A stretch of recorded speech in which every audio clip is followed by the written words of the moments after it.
음식이 질겨져요. 더. 어떻게 녹이셔야 되냐면 냄비에 물을 끓이잖아요. 그러면 우리가 다른 채소는 냉동실에서 삶아서 보관했던 거는 그냥 꺼내서 자연스럽게 녹여서 쓰잖아요. 죽순은 그렇게 쓰시면 안 되고요. 냄비에 물을 올려가지고 냉동실에 있는 죽순을 꺼내자마자 퐁당 빠뜨려야 돼요. 네. 그래서 한 10분 정도 끓이면 지각이 떨어질 거 아니에요? 녹으면서.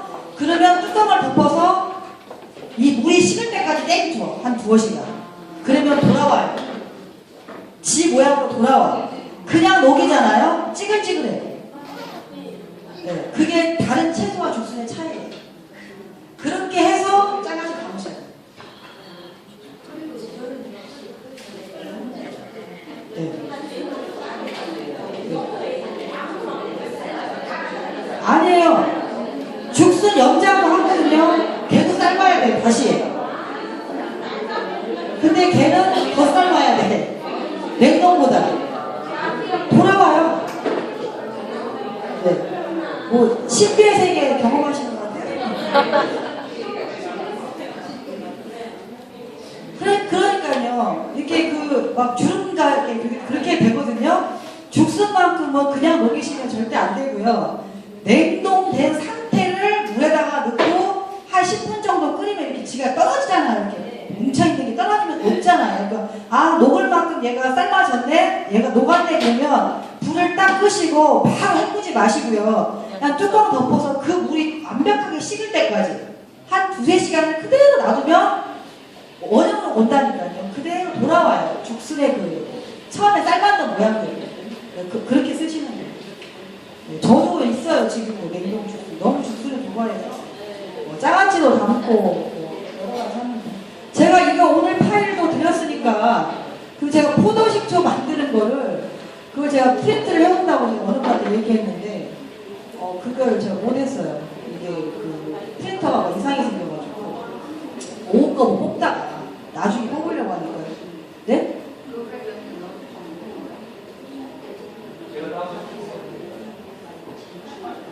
지난주 수업이에요. 지난주 수업.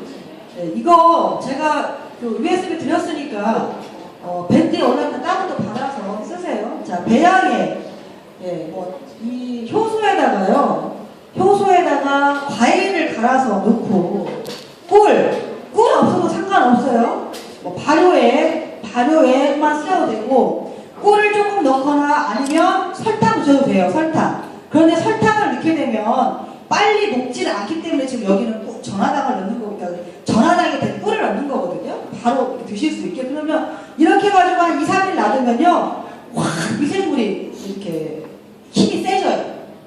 활동을 많이 해요. 그래서 마시면 바나나 같은 경우에는 뭐 한 끼 식사 대용으로도 가능합니다.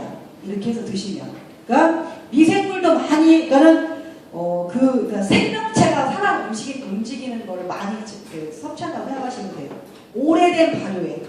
제가 얘기했죠? 활성력을 잃은 발효액이 굉장히 뭐 3년 된 거, 5년 된 거 다 활성력 잃었어요.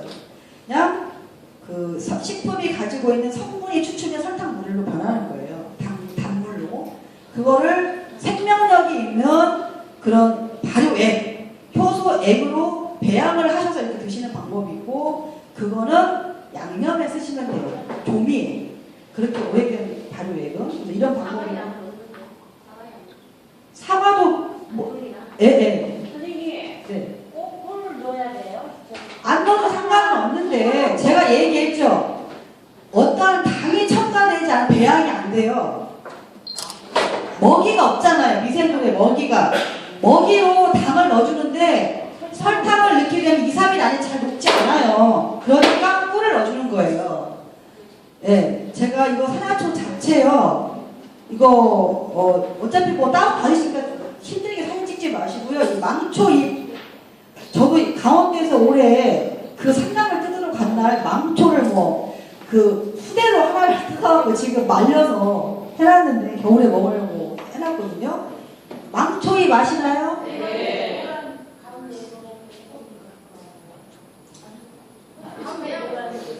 하얗고 피는 거예요. 우리가 풍년초라고 하기도 하고요. 개망초, 망초 있어요. 근데 이 망초 잎이 굉장히 쫄깃쫄깃합니다. 예, 이걸 어릴 때, 연할 때 그걸 뜯어서 삶아서 나물로 볶아 먹고 또 묵나물로 먹는데 그 굉장히 맛있어요. 예, 사찰 음식에서는 많이 응용하고요. 잡채에 이 망초잎 어릴 때 있죠. 봄에 이렇게 해서 넣으세요. 예, 예, 되게 특별한 맛을 경험하실 거예요. 그러니까 제가 열심히 뜯었거든요. 강원도가 청정 지역이라서 천지 깔린 게 망초잎이잖아요. 예, 그렇죠.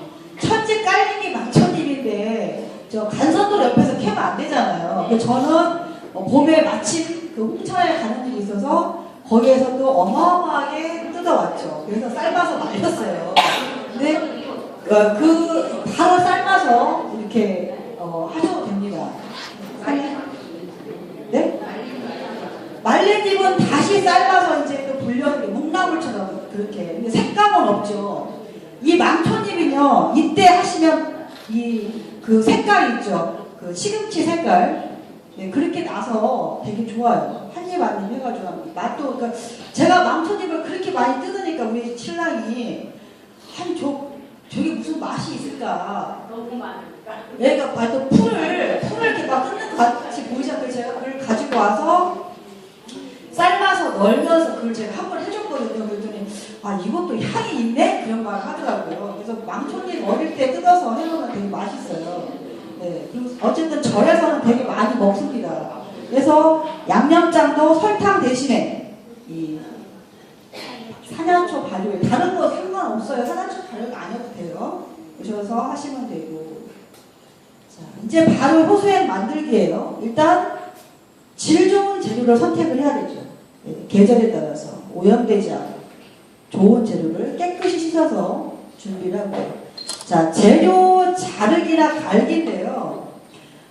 덩치가 큰, 우리가 이제 부추도 하겠지만 우리가 발효액을 부추를 실습을 할 건데요.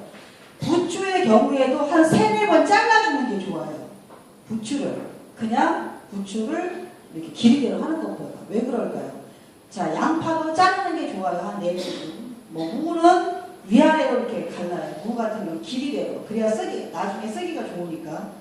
그렇게 자르는 것이 훨씬 상투함을 빨리 일으키기 때문에 훨씬 빨리 되고요. 설탕이 또 빨리 녹아요. 그래서 잘라주시는 게 좋고, 가는 것도 마찬가지인데, 가는 것이 주의하실 게 내가 금속적인 걸 이용하지 않으면 안 갈리기 때문에 잘 쓰지는 않는데, 어쨌든 입자가 작아질수록 빨리 발효가 이게 상투함이 빨리 일어나기 때문에 용이하다는 거. 그 다음에 설탕 버무리죠. 네. 설탕을 무슨 설탕을 써요? 그게 또 중요하잖아요. 그죠? 흰 설탕을 써야 돼요? 황설탕을 써야 돼요? 흑설탕을 써야 돼요. 그렇게 중요하잖아요. 그건 내 마음이지만, 예를 들어서 오미자 발효액을 만들 때 황설탕을 썼다. 그럼 어떤 현상이 벌어질까요? 색이 너무 안 예뻐요. 그리고 내가 매실 발효를 하는데 흰설탕을 썼다? 네. 왠지 시큼해갖고 이게 그 식감이 안 나요. 내가 이게 매실 발효액인지 물에다가 뭘 탔는지 그게 별로 안 좋거든요. 그럴 때는 황설탕을 쓰시는 게 좋고요. 흑설탕을 쓰는 경우도 있어요. 그런데 흑설탕은 향이 있어요. 흑설탕만의 향이 있어서 약용으로 내가 배, 그러니까 제가 이제 향설모 같은 거 할 때 가끔씩 흑설탕을 쓰는데, 색깔은 원하는 색깔이 나오긴 하지만 흑설탕만의 특유의 향이 좀 들어가가지고 그게 썩 좋지는 않더라고요. 특별한 경우에는 쓰진 않고요. 황설탕과 흑설탕과 백설탕의 차이가 뭐예요? 정제구잖아요. 정제구. 그런데 저 공부했던 선생님이 그랬어요. 황설탕이 50% 정제가 안 됐다고 믿을 수가 없대요. 지금은. 설탕 자체가. 왜? 공정 과정이 백설탕이 가장 쉽기 때문에 원가가 다운될 수 있잖아요. 그래서 색깔을 차라리 입히는 게 더 빠르대요. 그래서 그런 저기가 있기 때문에 100% 신뢰할 수는 없고요. 어쨌건 재료에 따라서 색깔을 선명하게 유지를 해야 될 때 흰설탕 쓰시고요. 또 황설탕은 또 향이 있잖아요. 그래서 향을 100% 유지를 해야 될 때 흰설탕 쓰시고, 또 역으로 내야 될 때 황설탕 쓰시고요. 그렇게 구분해서 쓰시면 됩니다. 아셨죠? 그래서 설탕에 버무렸죠. 자, 이제 항아리에 담아요. 네, 꾹꾹 눌러서 설탕 담고 그 다음에 위에다가 밑설탕을 뿌리셔야 돼요. 그냥 놓으시면 안 돼요. 좀 두께감 있게. 우리가 보통 1대1 버무리면 설탕이 엄청 많이 들어가게 보이잖아요. 남겨요. 한 10kg 담는다. 그럼 설탕을 1kg를 빼놔. 그 1kg를 위에다가 덮는 거죠. 내가 내일 모레 저어줄 망정 위에다가 꼭 뿌리셔야 돼요. 잘 버무려서. 그리고 설탕을 많이 손으로 버무리니까 많은 양을 할 경우에는 그게 안 돼요. 그게 할 수가 없잖아요. 막 비벼줄 수가 없잖아요. 힘드니까. 그런데 적절하게 10kg 미만 정도는 내가 많이 주물러서 이렇게 해주시는 게 빨리 녹아요. 많이 안 저어도 돼. 힘이 덜 들어요. 근데 많은 양은 어쩔 수 없고요. 또 제가 많은 양을 하면서 내가 또 터득한 방법이 있어요. 일단 많은 양은 그러니까 오미자 같은 경우에 산지에서 이제 설탕을 해서 보이잖아요. 그러니까 한 90%를 해와요. 설탕은 10kg면 9kg만 설탕을 버무려요. 나머지 위에다가 뿌리라고 나머지를 빼고 버무리거든요. 그럼 한 2, 3일 놔둬버려요. 그대로 그냥. 귀찮으니까. 2, 3일 놔둬. 그러면 반절 정도가 녹아요. 이미 이런. 그때 이제 해가지고 한 번만 손대갖고 딱 하나에 되면 별로 안 저어도 돼. 그냥 팡채요. 그대로 이렇게 패킹 해가지고 왔으니까.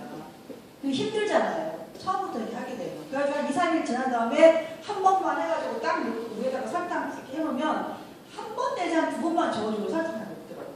많이 하니까. 몇십 킬로 하니까. 네, 오미자 같은 저 같은 경우 엄청나게 하니까. 그래서 항아리에 담고. 그다음에 윗면에 설탕 뿌리고요. 소금도 0.5% 정도를 뿌리게 되면 그러니까 짠맛이 나는 정도가 아니에요. 여러분들이 3, 4만 국에 보통 소금의 농도가 1%거든요. 그러니까 0.5% 들어가는 건 짠맛을 내진 절대 잘 내진 않아요. 여러분들이 식품마다 이게 맛이 다 있는데요. 짠맛을 이렇게 보유하고 있는 식재료가 있거든요. 근데 여러분들 잘 모르잖아요. 아, 짜다고 못 느끼잖아요. 얘도 마찬가지예요. 0.5%의 소금 염도는요, 짠맛을 주지 않아요. 이거를 위에다가 뿌리는 거예요. 위에다가. 설탕을 뿌리고, 거기다가 그러니까 그 재료의 양의 0.5%의 소금을 위에다가 뿌려주면 훨씬 삼투압도 더 잘 일어나고, 유행도 있고, 침도 막고, 더 좋다라는 거죠. 0.5%. 그 다음에 위에다가 한지나 면보로 덮고 그 다음에 기록하시는 게 좋아요. 기록을 안 하잖아요. 하나만 하면 기록 안 하셔도 돼요. 나는 굳이 내신만 해. 그러면 안 하셔도 돼요. 근데 재료를 이렇게 몇 가지 하시잖아요. 그러면 꼭 거기다가 라벨을 붙여주셔야 돼요. 아니, 잊어보고. 저도 그럴 때 있어요. 저도. 도대체 이게 뭔가. 헷갈려요. 그리고 꼭 표기해야 될 거. 날짜. 네, 날짜. 그 다음에 재료 이름. 표기를 해주시는 게 아주 좋아요. 그래서 날짜를 붙여놔야 거기다가 내가 뭘 또 거르고 나면 걸른 날짜. 그래서 보통 걸러서는 한 6개월 정도만 후숙 발효를 해가지고 저온에 들어가기 좋거든요. 그래서 기록. 덮개 한가위 뚜껑 탁 하는 게 아니라 한지 아니어도 돼요. 회푸대 좋아. 회푸대가 뭔지 아시죠? 쌀자루하게 하기보다는 지금 오히려 쌀이 존이하죠.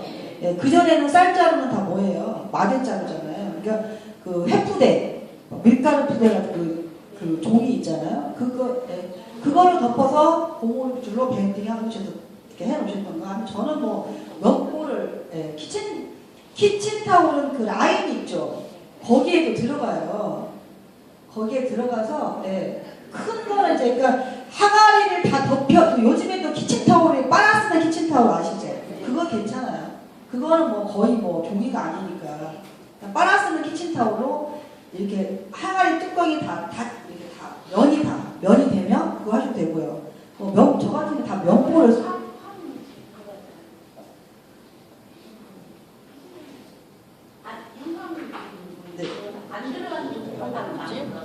네, 뭐 저기 뭐지 친환경을 쓰시면 되죠. 저는 제일 좋은 건 저의 같은 경우에는 면포 막 2겹 3겹 해가지고 제작을 하니까 다 그걸 써요. 그래서 그 뭐죠 이거 삶아가지고 항상 쓸 때마다 삶아가지고 제가 좀 그 유한납스를 너무 좋아해요. 그래서 소독을 너무 잘해요. 저 이제 걸레는 그렇게 걸레는 있지도 않아요. 요즘에 너무 좋은 게요. 걸레가 필요가 없어요. 물티슈가 가격이 너무 싸니까 아이들한테 쓰는 거는 안 좋은데요. 물티슈가 많이 쓰면 안 좋은데 청소하기에는 아주 좋아요. 물티슈가 저는 걸레를 없앤 지 좀 꽤 됐어요. 너무 편해요. 뭐 기획상품으로 사면요 그거 하나에 1,000원밖에 안 해요. 합금을 한 10개 사와. 대형마트 갔을 때. 그러면 이 전부 그걸 걸레로 써요. 뭐 집 청소를 매일 하지 않아요. 제가 하는 것도 아니죠. 청소를 우리 아이한테 시키거든요. 다 구역이 있어요. 자기 각자 방. 네, 저는 안방, 거실은 공동구역이고, 그리고 뭐 매일같이 청소하고 막 그렇게 살진 않아요. 옛날에는 그렇게 살았는데 지금은 그렇게 살면 죽어버리죠. 안 돼요. 일주일에 한 번. 대대적으로 쳐요.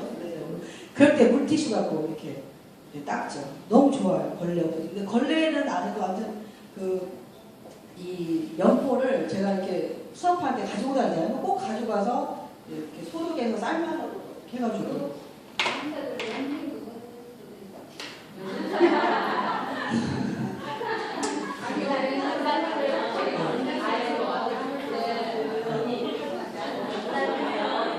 소창포 팔아요. 삼배는 안 돼요. 구멍이 너무 커서. 면포. 소창포 아시죠? 소창포. 엄마들, 애들 기저귀 저기 있잖아요. 그걸로 하시라는 거예요. 그거 한 겹도 얇아요. 겹으로 해서 박으면 돼요. 겹으로 해가지고 한 겹은 너무 얇아요. 집에 이제 이렇게 해가지고 제가 재료마다 틀리다고 했죠. 2, 3개월. 보편적으로 2, 3개월 놓으시면 되고요. 내가 약재, 예를 들어서 뭐 솔잎이라든지 뭐 오가피, 나무라든지 했을 때는 이 설탕에다 절이는 시간이 한 6개월에서 1년 가야 돼요. 그때 거르시고 일반적인 재료, 과일 같은 거 담잖아요. 그건 2, 3개월 놔두시고요. 무, 배, 얘는 한 달이면 돼요. 다 걸러도 돼요. 그래서 걸러내시고, 그러니까 의미가 없어요. 다 걸어는 의미가 없어요. 그러니까 걸러내시고 그 액을 그 항아리에다가 그대로 또 보관을 하시는 거예요. 똑같은 조건으로. 뚜껑 덮어서. 저는 걸르잖아요. 그래서 항아리 뚜껑 덮어요. 그때. 바로 될 때까지는 면포만 덮고요. 다 걸러내잖아요. 걸러내고 나면 항아리 뚜껑 덮어버려요. 그냥 숨을 쉬니까. 그렇게 해서 한 6개월에서 1년을 그대로 응달이가 놔둬요. 그랬다가 후숙 발효를 하고 숙성이죠. 숙성이 끝내. 왜냐면 걸르자마자 저온에 들어가잖아요. 얘가 너무 힘이 세. 그래가지고 막 부풀어요. 저온에서도. 적당히 발효가 되지 않으면. 후숙 숙성을 해서 숙성이 끝나면 걔를 그때는 이제 용기에다가 넣어가지고 이게 공기 안 들어가게 담아도 돼요. 단지 제가 얼마큼? 3분의 2만 넣어가지고. 그러니까 2리터 물병에 1.5리터만 채워서 냉장 보관하시면요.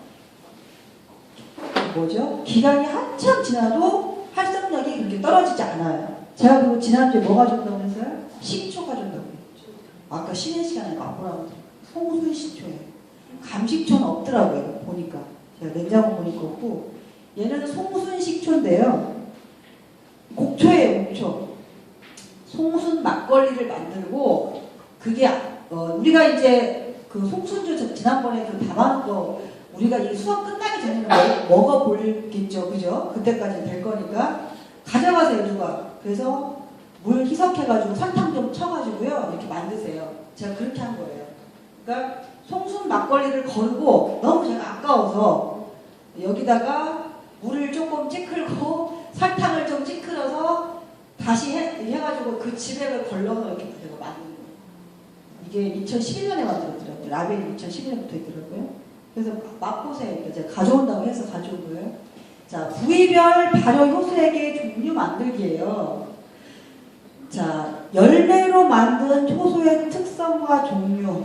그래서 일반적으로 과일에는 수분이 90% 이상 되는 것들이 많고 수액이 많으며 각각의 과일향과 풍미가 좋아 발효 음식으로 음료로 사용하기 적당하며 다양한 과일의 세계에 따른 효능도 많다. 그래서 열매를 우리가 가장 많이 하죠. 그죠?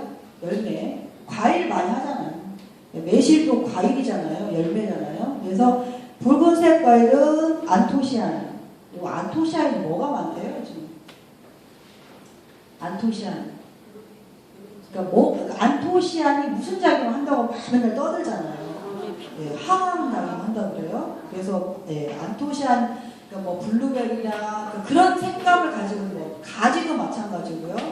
안토시아닌세.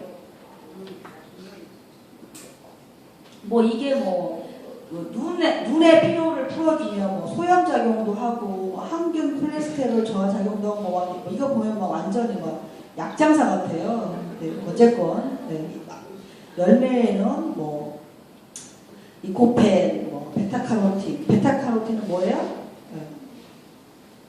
그 주황색, 주황색 이 과실에 있는 비타민 A 전구체거든요. 그래서 그런 영양소라고 하기는 그렇지만 어쨌든 이 식품의 색이 가지고 있는 이런 물질들이 굉장히 뭐 항산화라든지 뭐 항암이라든지 이런 작용을 많이 한다고 그럽니다. 뭐 과일로 공통적으로 비타민 C 많은 건 아시죠? 비타민 C 많고 라이코펜, 리코펜이 어디에 많아요? 어디에? 토마토. 네, 토마토에. 남성분들 많이 토마토 드시는 게 좋아요. 토마토에 많은데 그냥 드시지 마시고 어떻게 익혀서, 익혀서 드세요. 줄기와 잎으로 만든 효소의 특징과 종류. 그래서 잎과 줄기에는 비타민 A, C, D, B2 등과 양질의 단백질, 포타슘, 칼슘, 철분, 아연, 마그네슘 등 인체에 꼭 필요한 필수 아미노산이 풍부하며 알칼리성 미네랄을 제공한다. 물과 이산화탄소와 태양의 에너지를 촉매로 포도당과 산소로 전환시키는 탄소 동화작용한 엽록소, 푸른 이 엽록소, 조혈작용과 효소 활성화, 그리고 체질 개선에도 도움을 주며 해독작용. 아무튼 이거 보면요, 이거 다 선생님들이 써놓은 거예요. 제가 실험하진 않았으니까. 완전히 무슨 약장사 같아요. 마음대로 훔치약 같대요. 그러나 가용하면 안 된다고 했어요. 부득이 오래 드셔야 되면 꼭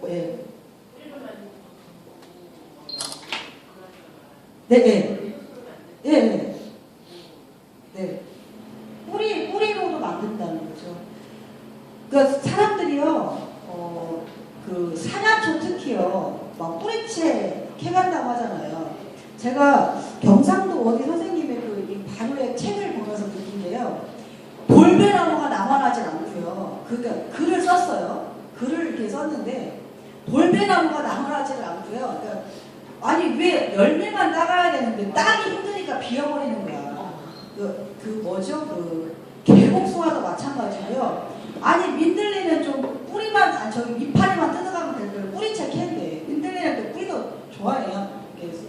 좋아서 좋지만 뿌리채 캔대요. 쑥만 뜯어가면 참 좋을 텐데 뿌리를 캐간대. 그게 문제거든요. 근데 뿌리 우리가 먹을 수 있는 뿌리 채소 있잖아요. 뿌리 도라지 여러 가지 산에서도 나는 잔대라든지 우리가 이제 이게 이 과정에서 좋은 게요. 약용식물이 있어요, 여러분들. 그죠? 그 사진으로 다 보실 거예요. 종류, 효능 해가지고 다 제가 찾았어요. 자료 찾아가지고. 그리고 간혹가다 제가 찍어요. 돌아다니다가 찍어가지고 얘가 넣어드리거든요. 그래서 그걸 배울 거예요. 한 번인가 두 번인가 배우셔야 돼요. 이거 보시는데 약용식물. 그때 보시면 되고요. 좀 이렇게 먹는 거 하셨으면 좋겠어. 드실 수 있는 거. 근데 이제 마음이 급하니까 보통 도시에서 이렇게 시골로 이렇게 캐러 오신 마음이 급하니까 뿌리채다가 캐는 거죠. 나만 하지 않고. 너무 그분이 그 글에다가 너무 안타깝다는 말을 쓰셨어요. 그리고 그분이 쓴 제가 글을 이따가 아마 제가 시험하는 데다 넣었을 거예요. 책을 읽다 보니까 괜찮은 제가 넣었거든요. 뭐 이 뿌리 채소는요 굉장히 좋은 것 같아요. 영양을 정말 함축하고 있고 특히나 뿌리 채소는요 늦가을부터 이른 봄까지 채취하는 게 가장 좋아요. 이렇게 하시면 되고 빨갛죠. 네. 근데 비트를 많이 발효액을 당을 만큼 비트를 농사를 지셨어요? 네. 네. 네. 네. 짜게 해서 하시면 되죠. 네. 짜게.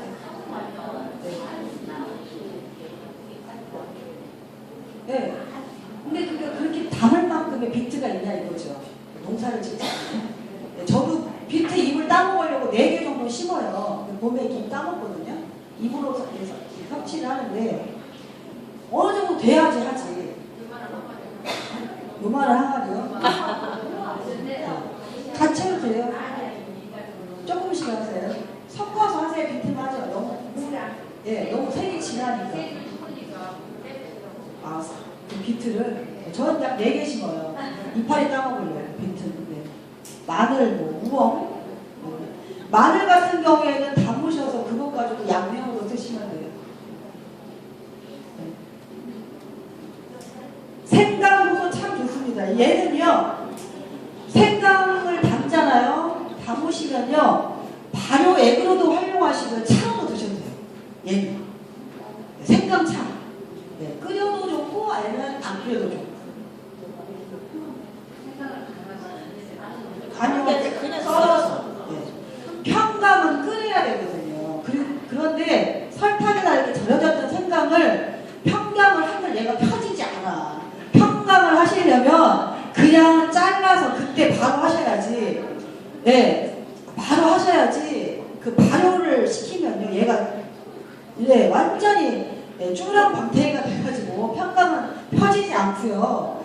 생강은 이렇게 발효액을 만드시면 쓰임새가 다 쓴다고요. 끓여서도 차로도 쓰실 수 있고 발효액으로 쓰실 수 있고 아주 좋아요. 가을에 생강 꼭 하세요. 저도 생각난 길에 생강을 좀 해야 되겠네요. 이거 쟁반국수, 산야초 쟁반 국수 만드는 레시피고요. 이게 호박 타락죽인데요. 타락이 뭔지 아시죠? 네, 우유죽이에요. 우리가 지금 흔하게 우유를 먹으니 우유가 귀한지를 모르지만 서울의 그 낙산 아시죠? 해화동 위에 거기에서 궁궐에서 먹는 우유를 짠 소를 키웠다고 그래요. 그래서 너무 귀하니까 궁중에서밖에 먹을 수가 없었대요. 조선 시대에. 그리고 타락죽은 어디서 끓인 줄 아세요? 저기서 끓이지 않았어요. 수락관에서 내의원에서 끓였어요. 내의원. 그래서 아침에 이 내의녀가 초조반상 아침 임금님이 눈 뜨자마자 드시게 이걸 올렸어요. 타락죽을. 그만큼 중요한 영양소였던 거죠. 지금은 너무 흔해. 우유가 너무 흔해서 그렇게 엄청난 영양가치를 못 느끼지만 과거에는 이 우유는 엄청난 영양 있는 아주 오양식이었죠. 그래서 수락관에서 하기보다는 내의원에서 많이 끓여서 얘를 초전화상에 올렸거든요. 거기에 우리는 베타카로틴까지 많이 들어있는 호박까지 넣어서 끓이면 너무 좋고요. 이 서양 사람들은 호박 아주 좋아하잖아요. 호박을 굉장히 즐겨 먹거든요. 서양 사람들. 그래서 이렇게 끓여주면 굉장히 습 먹는 것처럼 되게 좋아하더라고요. 근데 어떻게 끓이느냐? 일단 호박은 쪄야 되겠죠. 생호박 안 돼요. 단호박 하셔도 되고 뭐 청동박 하셔도 되는데 단호박으로 하면 되게 맛있어요. 단호박 찌잖아요. 과육 700g을 얘기하는 거예요. 찐 거 700g. 쪄서 이거 그러니까 씨 다 빼내고 찌잖아요. 그러면 껍질만 벗기는 과육 700g하고 찹쌀가루가 2분의 1컵이고 우유가 4컵이거든요. 얘를 찐 그런 과육에다가 우유를 넣고요. 믹서기에다 갈아요. 그냥 그럼 믹스가 되겠죠?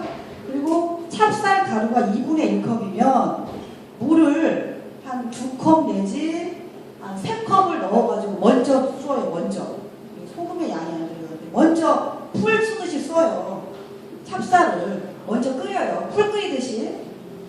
다음에 다 얘가 퍼졌어.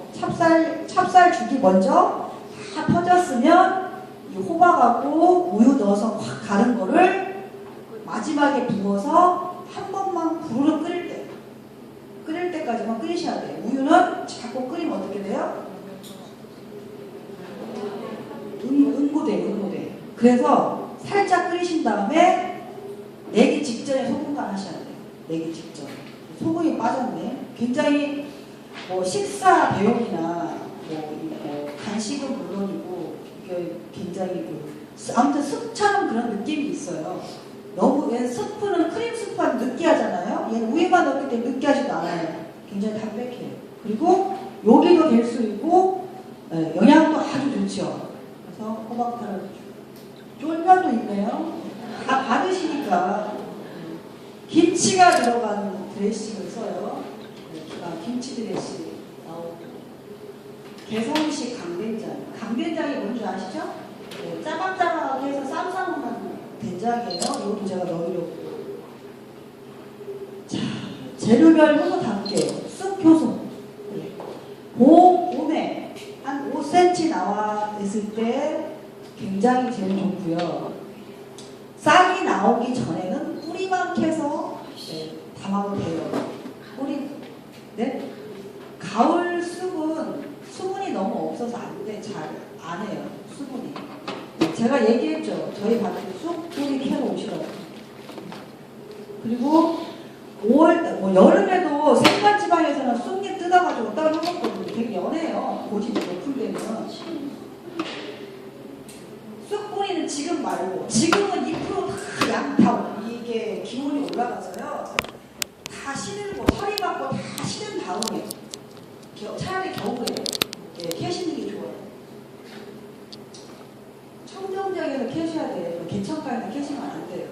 제가 요즘에 저희 집에 가면서 이렇게 동부 간선도로를 항상 타거든요.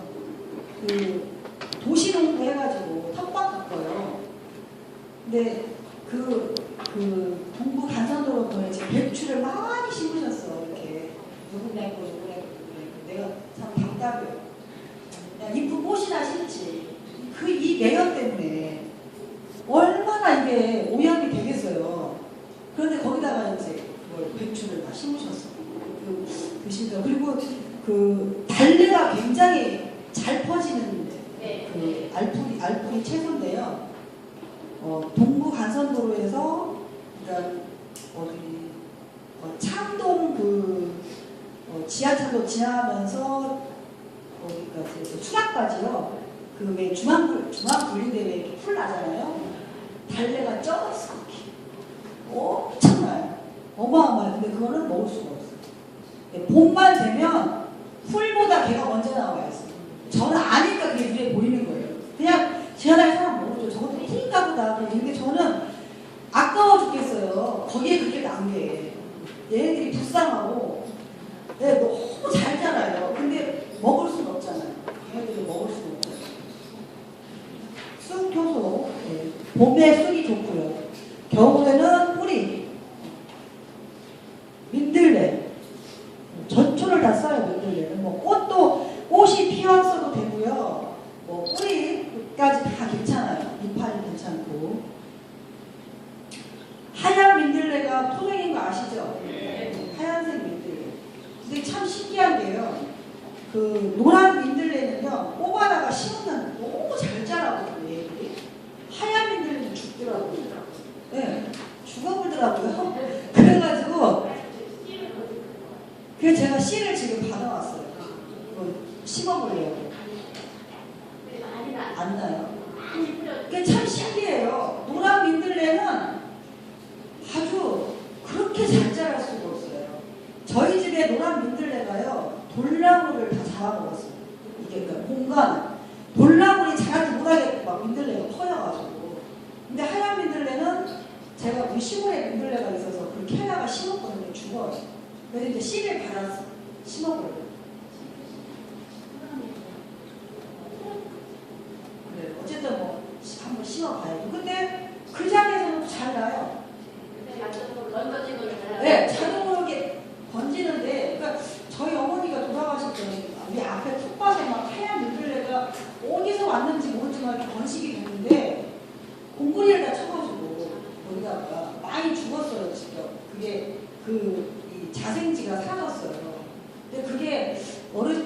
노인네가 뭔가 설렌지명이 있었던 모양이에요. 잔디가 있었거든요. 마당에 잔디가 있었는데 굳이 그 잔디를 우악스럽게 다 뽑아내고 공구리를 치겠다 하는 거예요.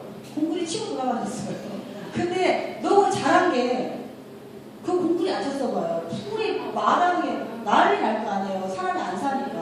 한 달에 한두 번씩 가고 나고 두 달에 한 번씩 사람들이 내려가니까 아니 그렇게 아까운 잔디를 그렇게 뽑아내더라고요. 막 이 힘도 없는 노인네가 아니 어머니 너무 아깝잖아. 이 잔디를 가꾸려면 얼마나 힘든데 왜 이걸 다 뽑으시고 공구리를 치려고 하였더니 아니 귀찮아서 안 되겠대요. 그러더니 그에 돌아가셨어요. 그렇게 말 좀 이렇게 그러니까 엎어졌어요. 하얀 물들레가 하얀 막 따이니까 막 번지잖아요. 근데 공구리를 넓게 쳐가지고 그런데도 또 다시 자생해요. 근데 옮기니까 안 돼. 죽더라고요. 원추리 아시죠?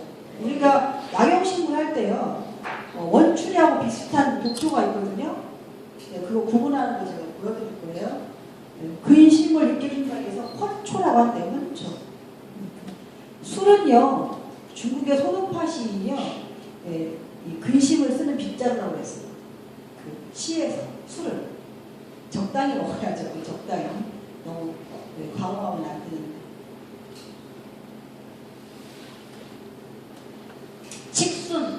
칡순도 좋지만요. 칡꽃.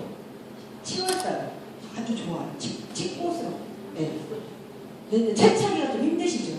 거의 뭐 나는 자연인이다 수준으로 하셔야 돼요. 너무 힘들어요. 그런데 칡꽃으로 하시면 굉장히 향이 좋아요. 봄에요. 아카시아 꽃. 네. 꽃 굉장히 그냥 아카시아 꿀 같아요. 해놓으면. 네. 그러니까 향이 남아있잖아요. 근데 차로 이제 저 같은 경우 냉동을 시켜놓기도 해요. 아카시아를 냉동을 시켜놓기도 하는데 이거를 설탕에 캐가지고 해놓으니까 그냥 얼핏 그 향이 그냥 아카시아 꿀 같은 그런 느낌이 있어요. 그래서 꽃도 그렇게 할 수 있다는 거예요. 꽃도 많이 아카시아 그거 하려면요 나무 몇 개 비워야 돼요. 근데 아카시아는 비워도 괜찮아요. 왜 그런 줄 아세요? 너무 잘 번져요. 너무 잘 번지기 때문에 좀 비워도 괜찮아요. 저 시골 가서 나무 하나 잡고 비워버려요. 하나 잡고 비워서 앉아서 당기죠. 너무 꽃으로 발효액을 담을 때는요 너무 활짝 폈을 때는 의미가 없어요. 이렇게 딱 모모리를 품고 있을 때 펴지기 전 딱 펴버리면 향도 날아가고 네, 그 저기 없어요. 그래서 딱 이렇게 품고 있을 때 칡순도 좋아요. 봄에 칡순은 채착이 괜찮아요. 어렵지 않아요. 칡꽃에 비해서 칡꽃은 너무 힘들어요. 여러분들 산 많이 안 다니시는 아마추어가 가면 안 돼요. 위험해요. 그런데 칡순은 어릴 때기 때문에 그렇게 많이 뭐 풀이 무거워서 그렇게 아니기 때문에 이거 채착이 괜찮거든요. 그래서 칡순으로 한번 담아보시고요. 칡순을 담으면서 칡도 같이 담아도 괜찮아요. 같은 재료를 꽃도 담고 잎도 담고 뿌리도 담고 이거는 첨가해도 돼요. 내가 칡순 먼저 담아놨어. 거기다 이제 또 칡꽃이 나는데 7, 8월에 나잖아요. 칡꽃을 거기다 첨가했어. 설탕 버무려서 그냥 넣으면 돼요. 그 다음에 가을, 늦가을에 칡을 캤어. 칡은 통으로 넣으시면 안 돼요. 칡 같은 경우에 더 잘라야 돼요. 이렇게 잘게 잘라서 또 버무려서 넣고 해서 다 하셔도 돼요. 같이. 그게 좋죠. 제일. 네. 칡 넝쿨에서요. 이 칡순을요. 갈룡이라고 부른대요. 그 모양새가 네, 마치 용이 머리를 들고 올라가는 모습으로 보이고 왜 이렇게 꼬아지니까 그러나 봐요. 그 주변가 여기 주변 갈룡이라고 상식적으로 그냥 하시고요. 봄, 효소 담그는 재료예요. 쑥, 민들레, 원추리, 칡순, 취나물. 목련은요, 삼목련 아세요? 그때 저 꽃차 드시는 분. 꽃차 그때 가져오시는 안 오셨어요? 꽃차 가져. 삼목련은요, 우리가 봄에 꽃이 필 때 목련이 빨리 피잖아요. 굉장히 빨리 피는 꽃 중에 봄꽃 중에 하나인데요. 삼목련은 늦게 펴요. 그리고 꽃송이가 작아요. 모양은 근데 얘가 비염에 굉장히 좋다고 해요. 비염 아주 효과가 좋대요. 매화, 찔레순, 꽃, 신선초는 뭔지 아시죠? 꽃다지는 내기같이 생긴 거예요. 머위, 참원나무, 곰치 이런 거 다 봄에 담을 수 있는 재료. 독초, 이거는 저희가 그 약용식물 할 때 주의해야 될 독초를 제가 다시 공부할 거니까 넘어가고요. 발효 기간 60일 정도. 이 꽃은 잎이나 열매보다도 더 짧아요. 왜 그러겠어요? 부드럽기 때문에 상탑이 빨리 일어나요. 그래서 결론적으로 이 1차 발효를 설탕을 넣어서 1차 발효를 시키는 기간은 결론적으로 뭐예요? 내 맘대로 100일이라는 거를 깨셔야 돼요. 100일은 술을 발효할 때 100일을 지나야 되고 발효액을 만들 때는 내 맘에 내가 원하는 시기에 그냥 건드시면 돼요. 매실 걱정하지 마세요. 많이 일어날 때. 매실 걱정되면 제가 얼마만 보관하라고 했어요? 1년 내내 놔두세요 그냥. 그러면 없어져요. 걱정하실 필요 없어요. 보통 뭐 새순이나 또 이제 그 약성이 조금 있는 거는 보통 100일, 3개월에서 100일 정도 걸릴 수 있고요. 자, 열매, 여름 열매는 수분이 많아서 설탕이 더 들어가야 돼요. 120%, 110%, 다 좀 틀려요. 그 음료책 보시면 거기 보통 100% 기준, 매실 정도의 수분을 100% 기준 하시면 보통 다른 더 수분이 더 많은 재료는 110에서 120% 쓰시면 되고요. 무, 배 이런 거 130% 정도 쓰셔야 돼요. 수분이 너무 많기 때문에. 여러분들 그냥 머릿속에는 매실 정도의 수분을 100으로 그냥 계산하시고 있으면 돼요. 뿌리, 뭐 섬유질이 많은 약초 이런 거 1대1로 하시면 되고 1.5면은 많이 들어가는 것은 150%까지 들어간다는 얘기예요. 그 다음에 제가 수분이 없는 건 제가 뭐라고 했어요? 수분이 없는 거 시원하고 만들어서 그거 좀 졸여가지고 이건 그냥 제가 그 돌에 막 짧아가서 안타깝다는 분이 쓴 글이에요. 거기에 사람은 액체래요. 그런 것 같아요. 액체. 쉬지 않고 마음에 흐르고 몸에도 흐르고 살아가는 것들은 그렇게 내 속에서 물이 되고 술이 되고 차가 되고 액체, 고체도 아니고 액체예요. 그래서 읽어보세요.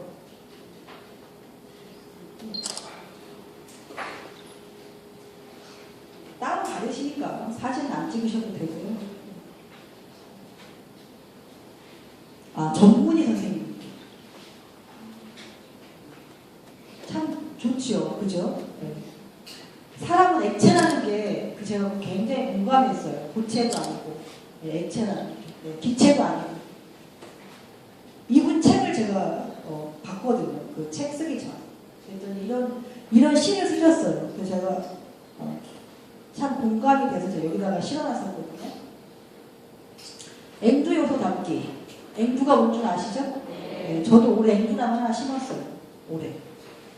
바로 따먹을 수 있는 앵두나무. 가격이 다 틀리더라고요. 어린 건 한 2, 3년 기다려야 된대요. 그래서 급한 마음에 막 꽃이 피어있는 앵두나무를 심었더니 4개인가 5개 땄어요. 왜냐하면 얘가 고대 껴가지고요.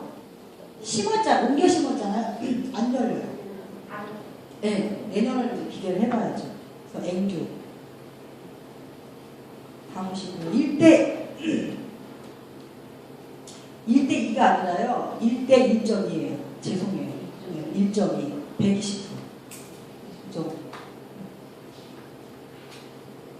앵두씨가 기침과 변비에 효능이 있고 변비가 심한 사람한테 앵두 효소가 발효액이 좋다는 오디가 뭔 줄 아시죠? 네.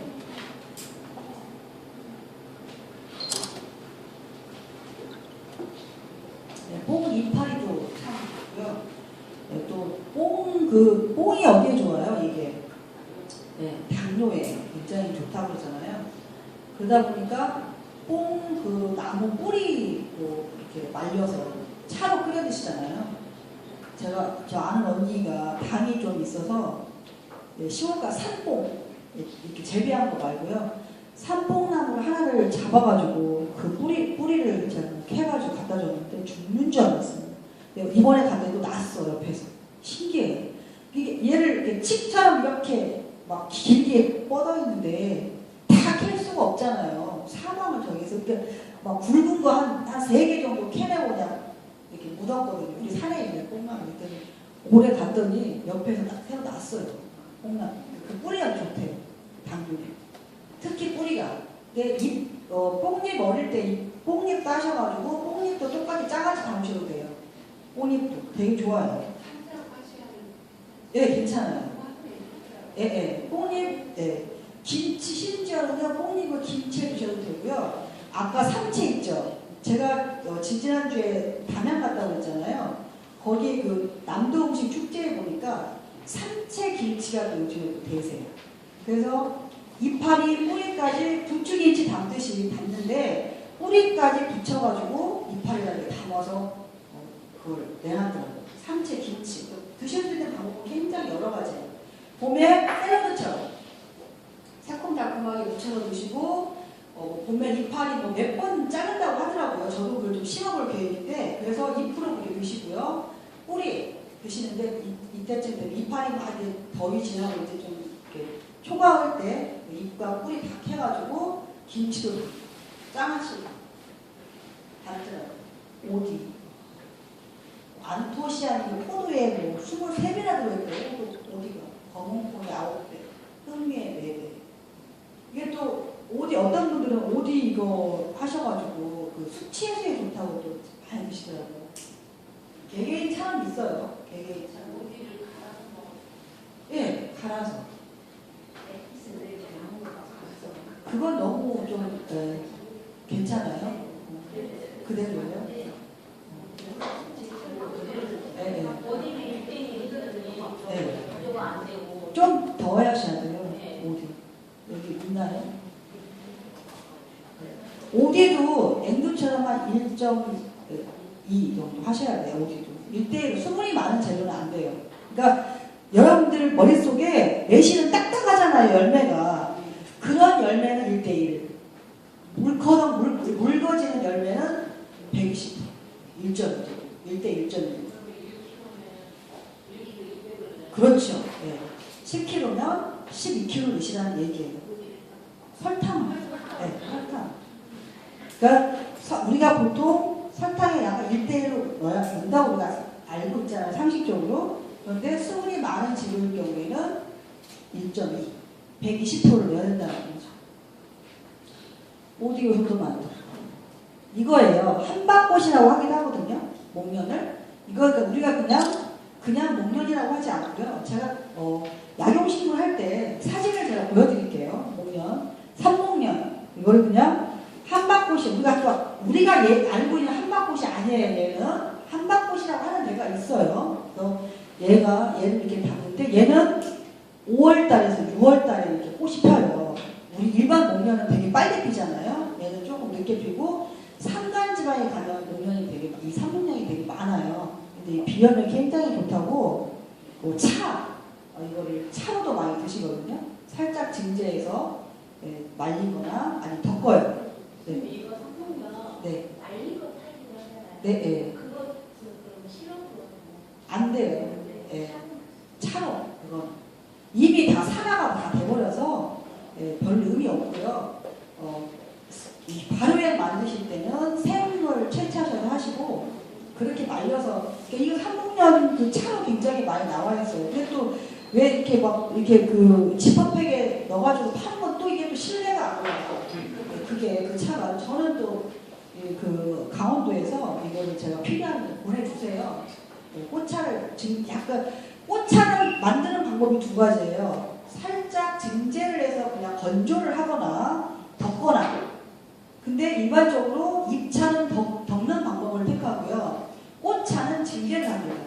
징계를 이렇게 살균 정도 할 정도 살짝 쪄서 말려. 그늘에 양지에 말리면 안 돼요. 탈색돼. 그리고 그러니까 두 가지 방법을 써요. 꽃차도 덮을 수 있어요. 덮기도 하지만 일반적으로는 꽃차는 잘 안 덮어요. 안 덮고 살균 정도 할 정도로 살짝 쪄서 그늘에 말리고, 잎차는 또 쪄서 말리는 것보다는 덮어요. 잎차 종류는 덮어서 만들고, 얘는 삼목년으로 다른 건데는 생목년, 봄에 따서 만드십니다. 새비름. 새비름이요, 오방색을 다 가지고 있는 식물 중에 하나거든요. 그래서 장명초라고 해요. 장명초. 네. 사람의 이 명을 길게 해줄 정도로 좋다는 얘기죠. 오행의 길을 다 가지고 있어요. 뿌리는 하얗고, 잎은 초록색, 줄기는 붉은색, 꽃은 또 노란색. 그래서 굉장히 이게 뭐 효과가 많다고 그래요. 네, 피기 전에 닿는 게 좋아요. 바로에 핀 것보다. 근데 뭐 꽃목으로 이렇게 그러니까 씨가 되지 않은 이상은 괜찮더라고요. 근데 또 이것도 잡초잖아요. 잡초인데 이거 또 시골에 가서 막 밭에 많다고 뜯으시면 안 돼요. 왜 그럴까요? 농약 때문에. 아니, 일부러 심을 일 없는데요. 농약으로 얘가 잘 버티기 때문에 농약이 엄청나게, 그래서 시골 사람들 비웃더라고요. 제가 시골을 가면 시골에서 농약인 사람 비웃어요. 도시 사람들이 캐가면 그 농약 덩어리인데. 그러면 잘 안 죽으니까 쟤는 굉장히 강해요. 강인한 잡초 중에 하나여서 농약에 잘 안 죽어요. 제초제도 잘 안 죽거든요.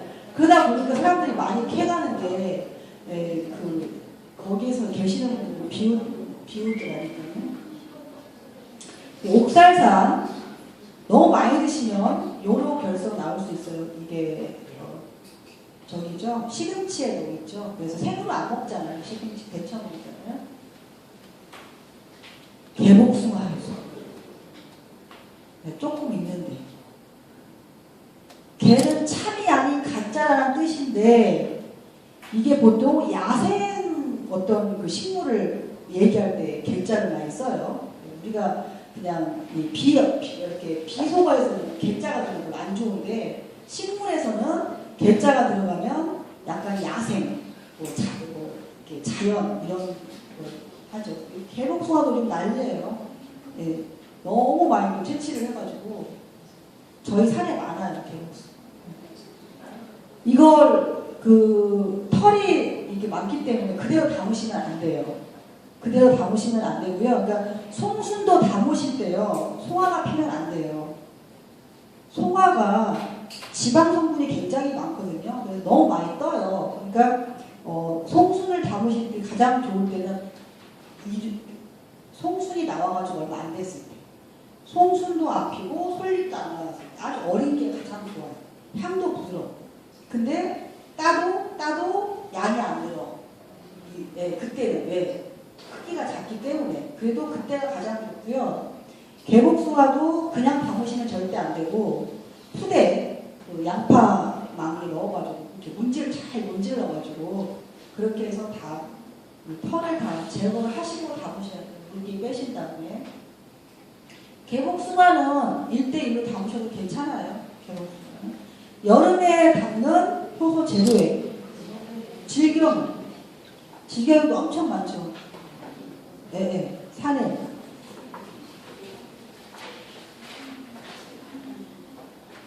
이거 어성초, 삼백초 이런 것들을 저희가 이제 약용식물 할 때 사진으로 보여드릴게요.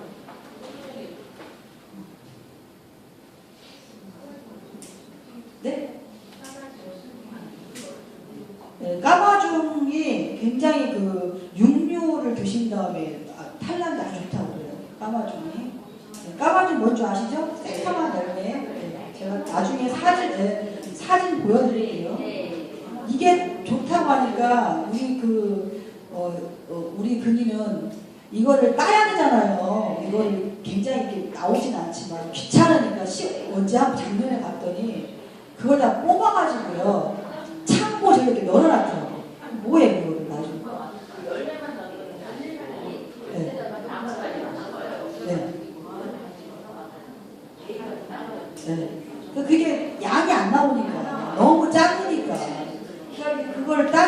고양이가 그렇게 뽑아가지고 걸어놨더라고.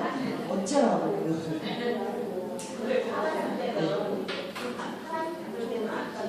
네. 검었을 때, 익었을 때. 그러니까 그 식물은요 완숙했을 때 맛과 영양이 가장 좋은 거예요. 덜 익었을 때보다. 그래서 완벽하게 고추도요 빨간 고추로 담거든요. 발효액을. 그래서 써요. 빨간 고추로. 빨간 막 고추 익었을 때 있죠. 그걸로 담아요. 돌배 아시죠? 탱자. 네, 탱자는 식중독, 그 피부이 저기 굉장히 탱자 많이 썼잖아요. 어릴 때 다 탱자 목욕 한번 다 받으셨죠? 어릴 때 빗자루에다가 묻혀가지고. 저도 그랬어요. 그런 기억이 나요. 가을 요소 담는 거. 이런 이 재료들은요, 저희가 약용식물 할 때 다시 뭐 효능, 사진 다 볼 거니까. 또 가을에 담는 효소 재료 대충. 엉겅퀴. 이게 굉장히 좋다고 그래요. 우리나라 게. 엉겅퀴가 지금 우리나라에서 자생하는 것도 외래종이 있거든요. 토종은요, 완벽한 보라색 꽃을 펴요. 그리고 키도 커요. 네, 저희는 키웠어요, 일부러. 본인이 술 너무 좋아하니까. 갖다가 이렇게 제가 다 먹거든요. 이게 여러분들 그거 못 먹죠? 컨디션인가? 그거가 이거 숙취해소제에 들어가거든요.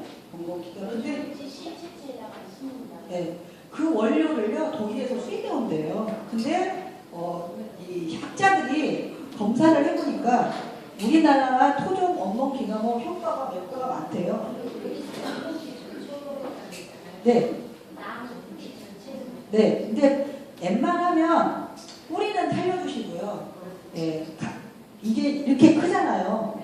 키가 커요. 그러면 잘라서 얘는 이게 줄기에 관이 있잖아요. 그래서 그냥 설탕을 첨가하면 잘 안 빠져나와요. 작두질 하듯이. 근데 칼로 웬만 잘라지지도 않아. 네. 힘들어요. 근데 꽃까지 다 해가지고 잘라고 가시도 토종 엉겅퀴는 엄청 셉니다. 그러니까 고무장갑 안에 면장갑 끼고 칼도 좀 큰 칼로. 그러니까 작두 있으면 참 좋을 것 같더라고요. 해보니까. 그렇게 해서 네. 아니, 네, 그래야 양이 많이 나와요. 그리고 이 엉겅퀴는요 꽃이 있는 부분이 이렇게 좋다고 그래요. 꽃이. 네. 그래서 금방 커요 엉겅퀴는. 네.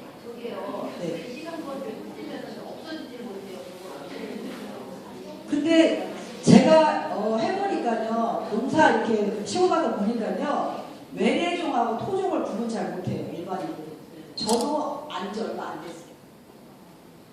저도 외래종 구분 못했고요. 그냥 잡초처럼 생각했거든요. 그리고 토종하고 완전히 틀려요. 외래종하고 엉겅퀴가. 아주 딱 구분이 돼요. 예. 이게 굉장히 유명해졌대요, 엉겅퀴로. 그래서 우리도 수입을 해온대요, 이 원료를. 그래서 약재를 만든대요. 굉장히 요즘 그 시험 쪽 교수님들이요 아주 관심 많아요, 엉겅퀴 때문에. 지금 제가 6월달에 담는데도 너무 힘들었거든요. 6월 초에 현충일 때 제가 가서 담았는데요. 그때도